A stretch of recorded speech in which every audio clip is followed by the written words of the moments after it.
হয়েছে যে এই যৌগিক পদার্থের মধ্যে মৌলিক পদার্থ কোনটুকু। এখন আমরা যদি আলাদা আলাদা করে চিন্তা করি, অক্সিজেন, তারপর হচ্ছে নাইট্রোজেন, তারপর হচ্ছে হাইড্রোজেন, তিনটে কিন্তু মৌলিক পদার্থ এবং অপশনে দেয়া আছে অক্সিজেন, নাইট্রোজেন, হাইড্রোজেন। এখন তাহলে আমরা এটা বুঝবো কিভাবে যে এটার অপশন কোনটা হবে সঠিক উত্তর।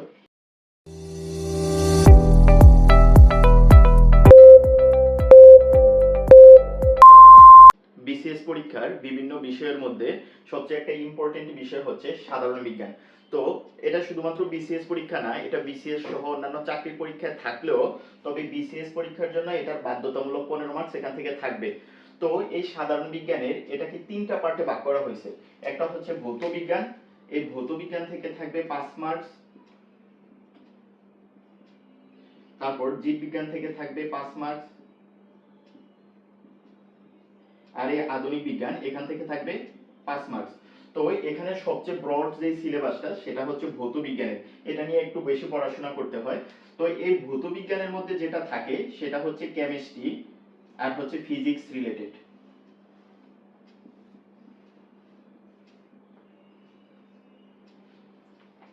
তো আজকে হচ্ছে সাধারণ বিজ্ঞানের ফার্স্ট ক্লাস, এটা হচ্ছে ইন্ট্রোডাক্টরি পার্ট এবং এখানে আলোচনা করা হবে পদার্থের বিভিন্ন অবস্থা এবং পদার্থের সার্বিক গঠন নিয়ে। পদার্থের বিভিন্ন অবস্থা, এই পদার্থের বিভিন্ন অবস্থা বলতে আমরা বুঝবো যে সেই পদার্থ সেটা কঠিন নাকি তরল নাকি বায়বীয়, এরকমই আমরা বুঝতে পারি। সো বুঝতে পারি যে পদার্থের বিভিন্ন অবস্থার মধ্যে তিনটা ধরন থাকবে, একটা হচ্ছে কঠিন, আরেকটা হচ্ছে তরল এবং আরেকটা হচ্ছে বায়বীয়। পদার্থের মধ্যে কঠিন অবস্থা কখন বুঝবো, তরল অবস্থা কখন বুঝবো এবং বায়বীয় অবস্থা কখন বুঝবো, যখন হচ্ছে কোন যৌগের মধ্যে কণাগুলো খুবই কাছাকাছি থাকবে, একেবারে ক্লোজড অবস্থায় থাকবে এবং এদের মধ্যে একটা কথা আছে, সেটা হচ্ছে আন্তঃআণবিক আকর্ষণ বল।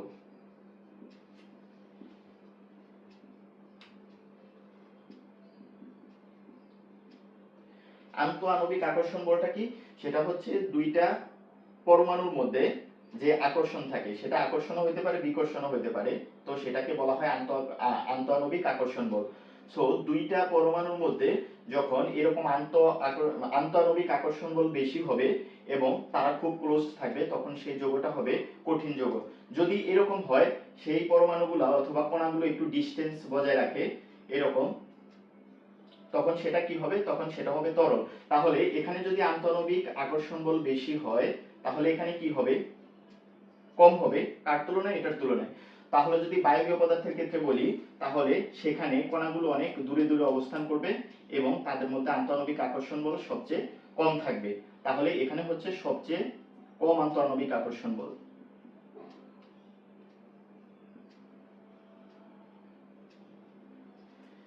এখন এই যে পদার্থের বিভিন্ন অবস্থা আমরা দেখলাম, কঠিন, তরল, বায়বীয়, তো এদের কঠিন বস্তুকে যদি আমরা তাপ দেই তাহলে সেটা কি হয়? গলে যাবে। সো কঠিন বস্তুকে তাপ দিলে যখন গলে এটা তরলে পরিণত হয়, যে তাপমাত্রাটা প্রয়োজন হয় সেটাকে বলা হয় গলনাঙ্ক। এটা হচ্ছে কঠিন পদার্থের ক্ষেত্রে।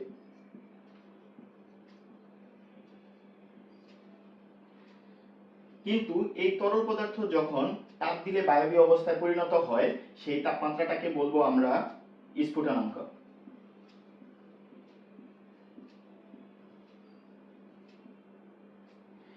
এখন যদি এরকম আমরা চিন্তা করি পানির ক্ষেত্রে, এই পানির তিনটা কন্ডিশন আমরা দেখতে পারি।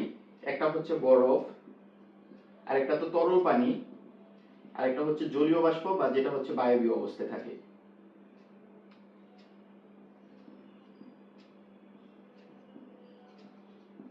জলীয় বাষ্প। সো এটা হচ্ছে বায়বীয়, এটা তরল এবং বরফ। এখন আমরা জানি যে বরফের গলনাঙ্ক হচ্ছে 0°C। তার মানে হচ্ছে কোনো বরফকে গলে সেটা তরলে পরিণত হতে 0°C তাপমাত্রার দরকার হয়। কিন্তু এই তরল পানি যখন জলীয় বাষ্প হতে হয় বা বাষ্পাকারে তাপ দিলে উপরে উঠে যায়, সে তাপমাত্রাটা দরকার হয় 100°C। কিন্তু আমরা যদি এরকম বলি স্বর্ণের ক্ষেত্রে, তখন এই যে স্বর্ণটা মেইনলি যদি এরকম হয়, সলিড অথবা যেটাকে আমরা কঠিন বলি, কঠিন হয়, এটাকে তরলে পরিণত করতে যে তাপমাত্রাটা দরকার হয় সেটা হচ্ছে 1064°C। এর মানে হচ্ছে যে স্বর্ণের গলনাঙ্ক কত? 1064। কিন্তু এখানে কথা আছে, এই স্বর্ণটা শুধুমাত্র বিশুদ্ধ স্বর্ণ, যেটা হচ্ছে 24 ক্যারেটে। কিন্তু এই স্বর্ণটার ক্ষেত্রে যখন আমরা যদি বলি 18 ক্যারেট, 18 ক্যারেট, 18 ক্যারেট মানে হচ্ছে যে স্বর্ণের মধ্যে কি মেশানো আছে, খাদ মেশানো আছে। যদি খাদ মেশানো থাকে তখন কিন্তু এর গলনাঙ্কটা আর 1064 ডিগ্রি থাকে না, তখন এর গলনাঙ্কটা হয় কত, সেটা হচ্ছে 900 থেকে 950 ডিগ্রি সেলসিয়াস।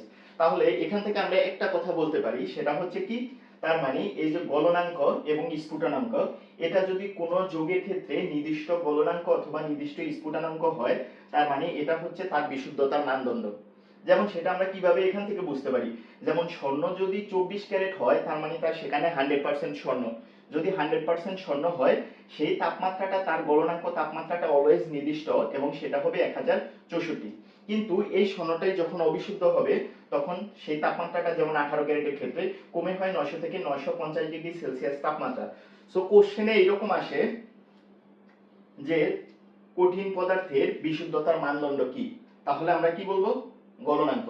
যদি বলা হয় তরল পদার্থের বিশুদ্ধতার মানদণ্ড কি, তখন আমরা বলবো যে স্ফুটনাঙ্ক। পদার্থের আমরা তিনটে অবস্থা পড়ে ফেলছি, একটা হচ্ছে কঠিন, একটা হচ্ছে তরল এবং আরেকটা হচ্ছে বায়বীয়।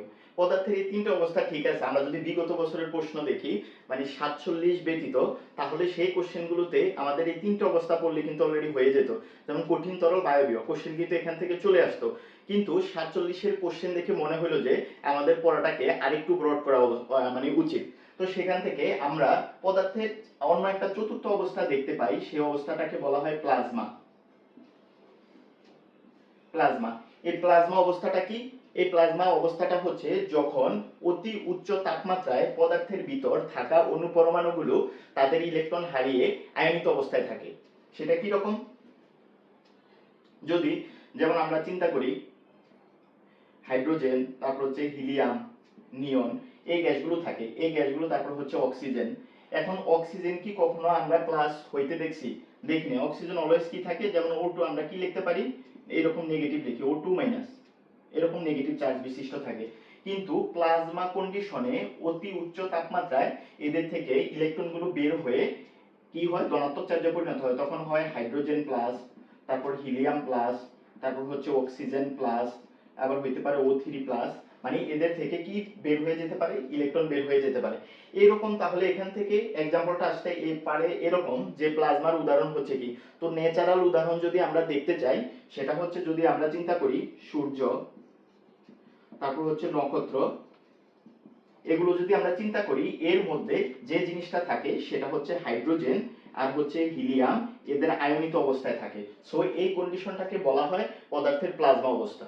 এইরকম পড়ছিলাম যে কঠিন থেকে যাবে তরলে এবং তরল থেকে বায়বীয় অবস্থায় যায়। কঠিন থেকে যখন তরলে যায়, যে তাপমাত্রাটা নিয়ে যায়, মানে যে তাপমাত্রাটা প্রয়োজন, সেটাকে আমরা বলছি গলনাঙ্ক।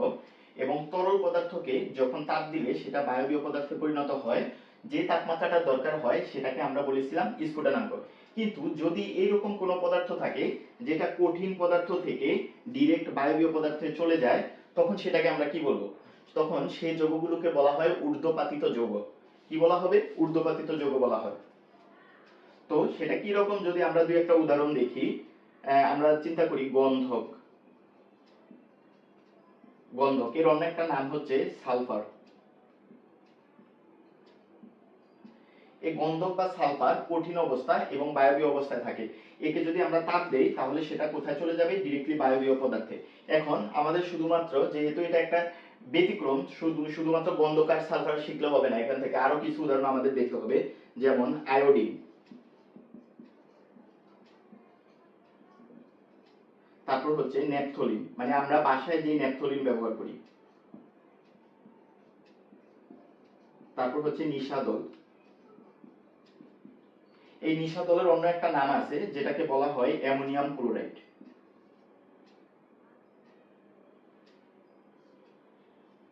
তারপর হচ্ছে কঠিন কার্বন ডাই অক্সাইড। এই যে কঠিন কার্বন ডাই অক্সাইড যেটা, এই কঠিন কার্বন ডাই অক্সাইড কিন্তু তরল অবস্থায়ও আসতে পারে, কিন্তু যখন তাপমাত্রা, যখন চাপ উচ্চ থাকবে, যখন চাপ উচ্চ থাকবে মানে উচ্চ চাপে এই কঠিন কার্বন ডাই অক্সাইড তরলে পরিণত হতে পারে, এবং যে চাপটা থাকে আমরা যদি চিন্তা করি নরমাল যে মানে নরমাল যে চাপ আমাদের বায়ুমণ্ডলে সেটা হচ্ছে 1 atm, কিন্তু এই চাপটা যখন 5.5 atm হয় তখন চাপের পরিবর্তন হওয়ার কারণে কঠিন কার্বন ডাই অক্সাইডটা তরলে পরিণত হতে পারে। এটা হচ্ছে তার ব্যতিক্রমধর্মী। কিন্তু কঠিন কার্বন ডাই অক্সাইড বা যেটাকে বলা হয়, এটার অন্য একটা নাম আছে যেটাকে বলা হয় শুষ্ক বরফ। এই শুষ্ক বরফকে যখন আমরা তাপ দিব এটা ডিরেক্টলি কিসে চলে যাবে, বায়ু ব্যবস্থায় চলে যাবে, এবং এই যৌগগুলো হচ্ছে সবচেয়ে ইম্পর্টেন্ট যৌগ। পদার্থের অবস্থা থেকে এখন আমরা চলে যাব পদার্থের শ্রেণী বিভাগে। সো পদার্থের বিভিন্ন অবস্থা যেটা, সো বিভিন্ন অবস্থা আমরা মুছে দেই, এখানে লিখে দেই শ্রেণী বিভাগ।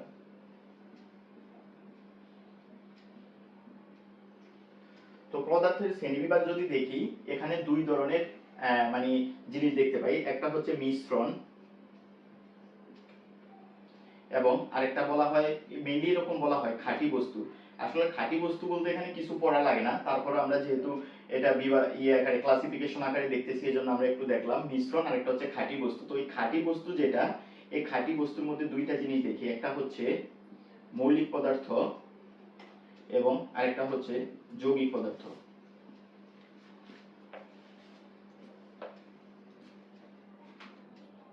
যৌগিক পদার্থ। এবং আপনাদের একটা কথা বলে দেই, সেটা হচ্ছে যে আমরা পিছনে যে উদাহরণগুলো দিয়েছি সেখানে ঊর্ধ্বপাতিত যৌগ যেটা বললাম আমরা, এই ঊর্ধ্বপাতিত যৌগের আরো দুইটা एग्जांपल আপনারা লিখে নেন। সেটা হচ্ছে বেনজোইক অ্যাসিড, এবং আরেকটা হচ্ছে কর্পূর। এখানে আমরা যেটা বলি কর্পূর, তারপর হচ্ছে নিশাদল, বেনজোইক অ্যাসিড, এগুলো ম্যাক্সিমাম ব্যবহৃত হয় পোকামাকড় মারার ক্ষেত্রে। তো এখানে দেখি আমরা যে মিশ্রণ লিখলাম আর হচ্ছে মৌলিক আর হচ্ছে যৌগিক পদার্থ। তো মিশ্রণ বলতে আমরা কি বুঝি? তো মিশ্রণ বলতে আমরা কি বুঝি? সে মিশ্রণ হচ্ছে এমন কোন পদার্থ যেখানে তারা পাশাপাশি থাকলেও তাদের মধ্যে কোনো রিঅ্যাকশন হবে না। যদি এরকমের কথা আমরা কিছু উদাহরণ দেখি তাহলে হচ্ছে বায়ুমণ্ডলের যে বায়ু আছে, কারণ এই বায়ুর মধ্যে কি কি থাকে? নাইট্রোজেন থাকে, তারপর হচ্ছে অক্সিজেন থাকে, তারপর কি কি থাকতে পারে আরো অন্যান্য আরো উপাদান থাকে, কার্বন ডাই অক্সাইড থাকতে পারে। এই যে বিভিন্ন গ্যাসীয় যে উপাদানগুলো থাকে এই উপাদানগুলো একটা আরেকটার সাথে মিশ্রিত হয়ে কোনো বিক্রিয়া করে না, সো এটাকে বলা হয় মিশ্রণ। যদি এরকম আরো উদাহরণ দিতে চাই, যদি আমরা বলি চিনির দ্রবণ, তারপর হচ্ছে লবণের দ্রবণ,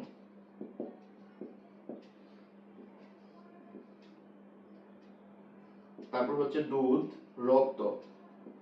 তারপর যদি আমরা কোনো সিরাপের কথা বলি, সেই সিরাপ যেমন হতে পারে আমরা যে গ্যাস্ট্রিকের ওষুধ খেয়ে থাকি নরমালি, যেটাকে বলা হয় মিল্ক অফ ম্যাগনেসিয়া, বা যেটা মেইনলি থাকে ম্যাগনেসিয়াম হাইড্রোক্সাইডের মূলত উপাদান থাকে ম্যাগনেসিয়াম হাইড্রোক্সাইড।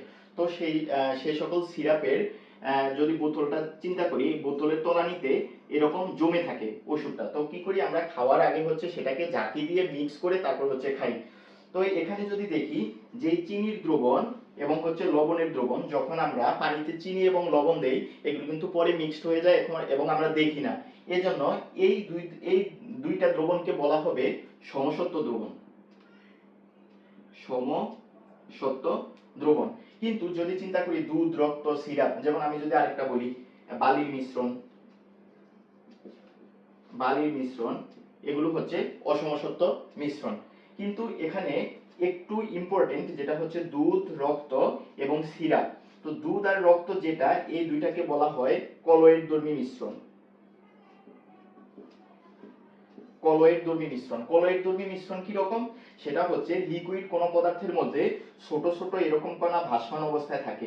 যদি আমরা চিন্তা করি দুধের ক্ষেত্রে, দুধ যদিও প্রকৃতপক্ষে আমরা সাদা দেখি কিন্তু এর নেচারটা হচ্ছে বা গঠনটা হচ্ছে এরকম তরল, যে পানির মধ্যে হচ্ছে প্রোটিন আর হচ্ছে ফ্যাটের কণাগুলো এরকম ভাসমান অবস্থায় থাকে, এই জন্য এটাকে বলা হয় কলয়েড। রক্তের ক্ষেত্রে যদি চিন্তা করি, রক্তের প্লাজমার মধ্যে এই রক্তের ছোট ছোট কণিকাগুলো ভাসমান অবস্থায় থাকে। কিন্তু সিরাপের ক্ষেত্রে যদি আমরা চিন্তা করি, সেই সিরাপ হচ্ছে যে দ্রবণটা আমরা একটা তৈরি করব, কিন্তু কিছুদিন যদি এটা একসাথে রেখে দেই তাহলে হচ্ছে নিচে তলানি হিসেবে জমা হবে, যখন আমরা ব্যবহার করব তখন সেটাকে মিক্স করে খাবো। সো সেটা হচ্ছে সিরাপ। আর কলয়েড কি? কলয়েড হচ্ছে দুধ, রক্ত, এই দুটো হচ্ছে কলয়েডের ইম্পর্টেন্ট উদাহরণ। এখানে যেটা আছে মৌলিক পদার্থ আর হচ্ছে যৌগিক পদার্থ। তো মৌলিক পদার্থগুলো কোন রকম, সেটা হচ্ছে যদি আমরা চিন্তা করি কোন একটা হাইড্রোজেন গ্যাসের সিলিন্ডার, হাইড্রোজেন গ্যাসের সিলিন্ডার মধ্যে শুধুমাত্র হাইড্রোজেন গ্যাসই থাকে। তো কোনো একটা পদার্থকে বানলে ওই পদার্থ ব্যতীত বা ওই পদার্থের পরমাণু ব্যতীত অন্য কোনো ভিন্ন পরমাণু বা কোনো অণু পাওয়া যাবে না, তখন সেটাকে বলবো আমরা মৌলিক পদার্থ। কিন্তু যৌগিক পদার্থের ক্ষেত্রে যদি চিন্তা করি, যেমন আমরা যদি লিখি পানির সংকেত হচ্ছে এইরকম H2O, এটাকে বলা হয় পানি। তো এই পানিকে যদি আমরা একটু ভেঙে দেখি তাহলে এটার মধ্যে দেখেন দুই ধরনের অণু, দুই ধরনের পরমাণু আছে, একটা হচ্ছে হাইড্রোজেন আর একটা হচ্ছে অক্সিজেন। দুইটা ভিন্ন পরমাণু অথবা যদি ভিন্ন ধরনের অণু যুক্ত হয়ে কোনো যৌগ তৈরি করে তখন সেটাকে বলবো আমরা যৌগিক পদার্থ। এখন এই মৌলিক পদার্থের মধ্যে আমরা মৌল নিয়ে আলোচনা করি, যেটা হচ্ছে পরবর্তী কোনো ভিডিওতে পর্যায় সারণীর একটা টেবিল আকারে দেখানো হবে। সেখানে 118টা মৌল আছে। 118টা মৌলের মধ্যে 98টা পাওয়া গেছে প্রকৃতিতে, এবং বাকি যে 20টা থাকে এটা হচ্ছে তৈরি করা হয়েছে 20টা মৌল। এখন যৌগিক পদার্থের মধ্যে আমরা লিখলাম পানি, এরকম আরো কিছু উদাহরণ হইতে পারে, যেমন সোডিয়াম ক্লোরাইড, তারপর হইতে পারে অ্যামোনিয়াম ক্লোরাইড, পটাশিয়াম ক্লোরাইড, এগুলো প্রত্যেকটা লবণ। এখানে এই লবণের এক্সাম্পল গুলো লেখার একটাই কারণ হচ্ছে যে পরবর্তীতে এগুলো কেন ইম্পর্টেন্ট সেই বিভিন্ন পড়ার মাধ্যমে আমরা দেখতে পারবো, এই জন্য এই উদাহরণগুলো এখানে দেওয়া হয়েছে। ভৌত বিজ্ঞানের মধ্যে যেটা আমরা এখানে যৌগিক পদার্থ পর্যন্ত যে চলে আসছি, এই যৌগিক পদার্থ যেমন পানি লিখলাম, আমরা অ্যামোনিয়াম ক্লোরাইড লিখলাম, সোডিয়াম ক্লোরাইড লিখলাম, এগুলো আমরা চিনবো কিভাবে বা জানবো কিভাবে? এর জন্য হচ্ছে যে আমাদের 118টা মৌল আছে, এর মধ্যে কিছু কিছু ইম্পর্টেন্ট মৌলের নাম হচ্ছে এবং প্রতীক আমাদের জানতে হবে। যদি আমরা এরকম চিন্তা করি, কিছু মৌলের প্রতীক যদি আমরা দেখতে চাই, যদি বলি আমরা হাইড্রোজেন, হাইড্রোজেন, তো হাইড্রোজেনের প্রতীক হচ্ছে H। যদি বলি আমরা হিলিয়াম, বাংলা লিখি তাহলে বুঝতে আরো সুবিধা হবে, হিলিয়াম, হিলিয়ামকে আমরা লিখি Ac দিয়ে। যদি বলি সোডিয়াম, সোডিয়াম সেটাকে লিখি আমরা Na দিয়ে। যদি বলি ক্যালসিয়াম, ক্যালসিয়াম তখন সেটাকে লিখি আমরা Ca দিয়ে। এখন একটা কোশ্চেন হতেই পারে যে হাইড্রোজেনকে আমরা প্রথম অক্ষর H সেটা দিয়ে লিখলাম H দিয়ে, হিলিয়ামকে লিখলাম Ac দিয়ে, সোডিয়ামকে কেন Na দিয়ে লিখলাম? এই কোশ্চেনটা থাকতেই পারে। তো এখান থেকে এজন্য কিছু ইম্পর্টেন্ট যৌগ আছে যাদের এটাকে আমরা ব্যবহার করি। এই যে সোডিয়াম যেটা লিখলাম, এটা লিখলাম আমরা ল্যাটিন নাম থেকে, মানে এই সোডিয়াম মৌলের একটা ল্যাটিন নাম আছে। সো এরকম যদি আরো দেখি আমরা পটাশিয়াম, তখন আমরা এর প্রতীক লিখি কে। সো একটা ছকের মাধ্যমে আমরা দেখি যে এখানে কোন কোন মৌলের ল্যাটিন নাম কি। কিছু মৌল আমরা দেখি, যেমন একটা তো বললাম যে সোডিয়াম, সোডিয়াম একে আমরা লিখি কি দিয়ে? Na দিয়ে। সো এর ল্যাটিন নাম হচ্ছে নেট্রিয়াম। তারপর যদি লিখি পটাশিয়াম, পটাশিয়াম এটা হচ্ছে কে, কে দিয়ে লিখি কারণ এর ল্যাটিন নাম হচ্ছে ক্যালিয়াম। তারপর যদি আমরা বলি আয়রন, আয়রন অথবা লোহা, মানে বাজারে যে লোহা দেখি ওই লোহাই, সেটাকে আমরা লিখি Fe দিয়ে, এর ল্যাটিন নাম হচ্ছে ফেরাম। এরকম আরো যৌগ যদি দেখি মার্কারি, মার্কারি এর অন্য একটা নাম আছে যেটাকে বলা হয় পারদ। সো পারদ অথবা মার্কারি লিখলে আমাদের প্রথম লেটার কি এম হওয়ার কথা, কিন্তু সেটাকে আমরা লিখি Hg দিয়ে, মানে যার ল্যাটিন নাম হচ্ছে হাইড্রাজিরাম। তারপর যদি আমরা দেখি টিন, টিন যেটাকে আমরা বলি এরকম টিন, সো এটা হওয়ার কথা ছিল কি টি, কিন্তু সেটা না হয়ে হয় Sn, এর ল্যাটিন নাম হচ্ছে এস্টেনাম। তারপর এন্টিমনি, এন্টিমনি সো এটা হচ্ছে Sb, মানে স্টিবিয়াম, স্টিবিয়াম। তারপর হচ্ছে লেড অথবা সীসা, লেড অথবা সীসা হচ্ছে পিবি, পিবি মানে হচ্ছে প্লাম্বাম। উপরে আরেকটা লিখি সিলভার, সিলভার যে সিলভারের হাড়ি পাতিল আমরা ব্যবহার করি, কিন্তু এটা সিলভারের হাড়ি পাতিল বললো, এই সিলভার মানে হচ্ছে রূপা, সো এটা হচ্ছে আর্জেন্টাম,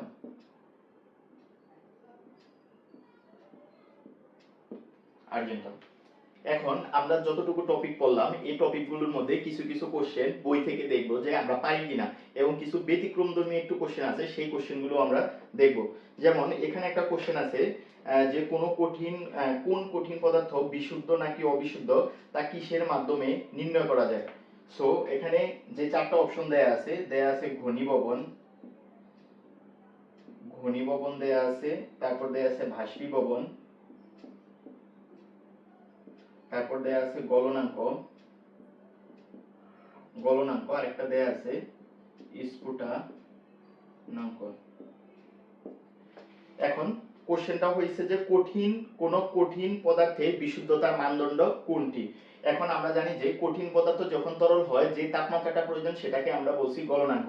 তো যেহেতু কঠিন বলছে অ্যান্সার হবে কি গলনাঙ্ক। যদি এরকম বলতো তাহলে তরল পদার্থের বিশুদ্ধতার মানদণ্ড কি, তখন আমরা বলতাম স্ফুটনাঙ্ক।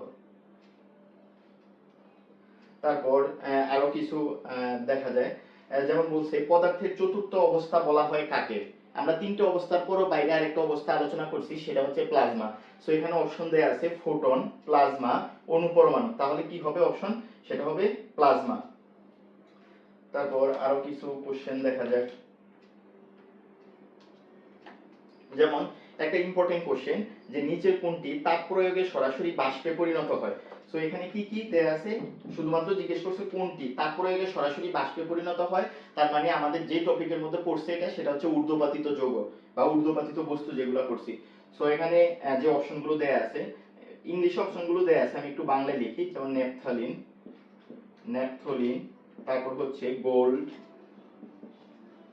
গোল্ড, তারপর হচ্ছে জিঙ্ক, তারপর দেয়া আছে লিথিয়াম, লিথিয়াম, এবং আরেকটা আছে উপরের সবগুলো। এখন তাহলে আপনারা বলেন যে এখানে ঊর্ধ্বপাতিত, ঊর্ধ্বপাতিত তো এখানে বলে নাই, বলা হয়েছে যে উপরের কোন নিচের কোন যৌগটি হচ্ছে সরাসরি বাষ্পে পরিণত হয়, তার মানে ঊর্ধ্বপাতিত যৌগ কোনটা, ন্যাপথালিন। তো এরকম সামনে আমরা আরো কিছু দেখি, যেমন 33তম বিসিএস একটা আসছে, কোনটি মৌলিক পদার্থ, লোহা, পানি, ইস্পাত, ব্রোঞ্জ, কোনটি মৌলিক পদার্থ। যদি আমরা চিন্তা করি ব্রোঞ্জের কথা এখানে বলা হয়েছে, তারপর বলা হয়েছে ইস্পাত, ইস্পাত, আরেকটা বলা হয়েছে পানি, এবং আরেকটা বলা হয়েছে লোহা। একটু আগে আমরা দেখলাম যে লোহার অন্য একটা নাম হচ্ছে কি আয়রন, আয়রন। এই লোহা বা আয়রন হচ্ছে শুধুমাত্র এফই, এফই ছাড়া অন্য কোনো উপাদান নেই। কিন্তু যদি পানির ক্ষেত্রে দেখি, পানি হচ্ছে H2O, সো এটা মৌলিক পদার্থ না, এটার মধ্যে হাইড্রোজেন আছে, অক্সিজেন আছে, দুইটা ভিন্ন রকম পরমাণু আছে। যদি ইস্পাতের ক্ষেত্রে চিন্তা করি এটা হচ্ছে একটা সংকর ধাতু, এবং ব্রোঞ্জের ক্ষেত্রে চিন্তা করলে এটা একটা সংকর ধাতু। যখন আমরা আরো পরবর্তীতে ভিডিওগুলো করব সেখানে ব্রোঞ্জ ইস্পাতের এগুলো কি কি সমানুপাতে থাকে সেগুলো দেখানো হবে। তারপর এখানে বলা হয়েছে লবণ কি ধরনের পদার্থ, মৌলিক, মিশ্র, যৌগিক, গ্যাসীয়। এখন আমরা লবণের মধ্যে আপনাদেরকে কিছু উদাহরণ এরকম দিয়েছিলাম, যে অ্যামোনিয়াম ক্লোরাইড, তারপর হচ্ছে সোডিয়াম ক্লোরাইড, তারপর হচ্ছে পটাশিয়াম ক্লোরাইড, তারপর হচ্ছে ম্যাগনেসিয়াম ক্লোরাইড। এই যে যেই লবণগুলো এখানে দেখতে পাচ্ছেন, সবচেয়ে বেশি আমরা যেটা খাবার লবণ হিসেবে ব্যবহার করি সেটা হচ্ছে সোডিয়াম ক্লোরাইড। তাহলে এখানে দেখেন তো সোডিয়াম একটা আছে, ক্লোরিন একটা আছে, ভিন্ন ধরনের পরমাণু আছে। সো এটা কি পদার্থ, এগুলো যৌগিক পদার্থ। তাহলে এখানে অ্যানসারটা হবে কি, যেটা হচ্ছে লবণ কি ধরনের পদার্থ, সেটা হচ্ছে যৌগিক পদার্থ। তারপর এখানে কোশ্চেন করা হয়েছে যে কোনটি মিশ্র পদার্থ। তো অপশন দেওয়া হয়েছে পানি, লবণ, বায়ু, আর হচ্ছে কার্বন ডাই অক্সাইড। এখন আমরা একটু দেখি, পানি, লবণ, বায়ু, আর হচ্ছে carbon die oxide, carbon die oxide বলছে কোনটি মিশ্র পদার্থ। এখন আমরা প্রথমে তিনটা যে শ্রেণী পড়ছি, মৌলিক, যৌগিক, আরেকটা পড়ছি মিশ্রণ বা মিশ্র পদার্থ। সো আমি যদি পানির ক্ষেত্রে দেখি, পানি যৌগটা হচ্ছে H2O দিয়ে তৈরি, হাইড্রোজেন আর অক্সিজেন মিলে একটা যৌগ গঠন করছে, এজন্য পানি যৌগিক পদার্থ। যদি লবণের ক্ষেত্রে চিন্তা করি, এই যে এতগুলো লবণের উদাহরণ, এটাও কি যৌগিক পদার্থ, কারণ ভিন্ন পরমাণু যুক্ত হয়ে যৌগ গঠন করছে। যদি কার্বন ডাইঅক্সাইডের কথা চিন্তা করি, এর সংকেতটা হচ্ছে এরকম, CO2, দুইটা ভিন্ন পরমাণু মিলে কি করছে, যৌগ গঠন করছে। কিন্তু বায়ুর ক্ষেত্রে যদি দেখি, এটার মধ্যে কি থাকে, নাইট্রোজেন থাকে, হাইড্রোজেন থাকে, অক্সিজেন থাকে, তারপর হচ্ছে কার্বন ডাইঅক্সাইড থাকে। আলাদা আলাদা উপাদানগুলো একসাথে থাকার পরেও এরা কোনো নতুন যৌগ গঠন করে না, এজন্য বায়ু হচ্ছে মিশ্র পদার্থ।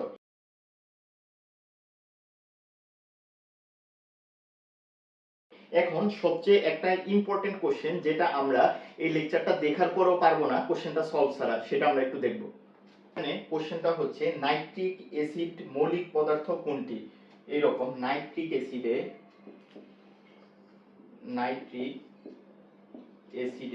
সো নাইট্রিক অ্যাসিডটা কিরকম আমরা একটু দেখি, সেটা হচ্ছে HNO3। নাইট্রিক অ্যাসিডে মৌলিক পদার্থ, মৌলিক কি যেন কোশ্চেনটা ছিল, নাইট্রিক অ্যাসিডে মৌলিক পদার্থ কোনটি, মৌলিক পদার্থ কোনটি। সো এখানে দেয়া আছে হাইড্রোজেন, হাইড্রোজেন আছে অপশনে, মনে করেন ক হাইড্রোজেন, খ হচ্ছে অক্সিজেন, অক্সিজেন, গতে কি দেয়া আছে সোডিয়াম, সোডিয়াম তো এখানে নাই, তারপর হচ্ছে নাইট্রোজেন, নাইট্রোজেন। এখন এটা আমরা কিভাবে বুঝবো, এখানে আমরা এটা আইডেন্টিফাই করতে পারছি অ্যাট লিস্ট যে হাইড্রোজেন, নাইট্রোজেন, অক্সিজেন তিনটা ভিন্ন পরমাণু এসে এখানে একটা নতুন যৌগ গঠন করছে, এটা একটা যৌগিক পদার্থ। অ্যাট লিস্ট এটুকু আমরা আইডেন্টিফাই করতে পারছি, কিন্তু বলা হয়েছে যে এই যৌগিক পদার্থের মধ্যে মৌলিক পদার্থ কোনটুকু। এখন আমরা যদি আলাদা আলাদা করে চিন্তা করি, অক্সিজেন, তারপর হচ্ছে নাইট্রোজেন, তারপর হচ্ছে হাইড্রোজেন, তিনটে কিন্তু মৌলিক পদার্থ, এবং অপশনে দেয়া আছে অক্সিজেন, নাইট্রোজেন, হাইড্রোজেন। এখন তাহলে আমরা এটা বুঝবো কিভাবে যে এটার অপশন কোনটা হবে সঠিক উত্তর। এখন এখানে যে যৌগটা তৈরি করছে সেই যৌগটা হচ্ছে এরকম H প্লাস আর হচ্ছে NO3 মাইনাস। এই যে একটা যৌগ আলাদাভাবে দেখতে পাচ্ছি, এটার একটা নাম আছে ভিন্ন, এটাকে বলা হয় যৌগ মূলক।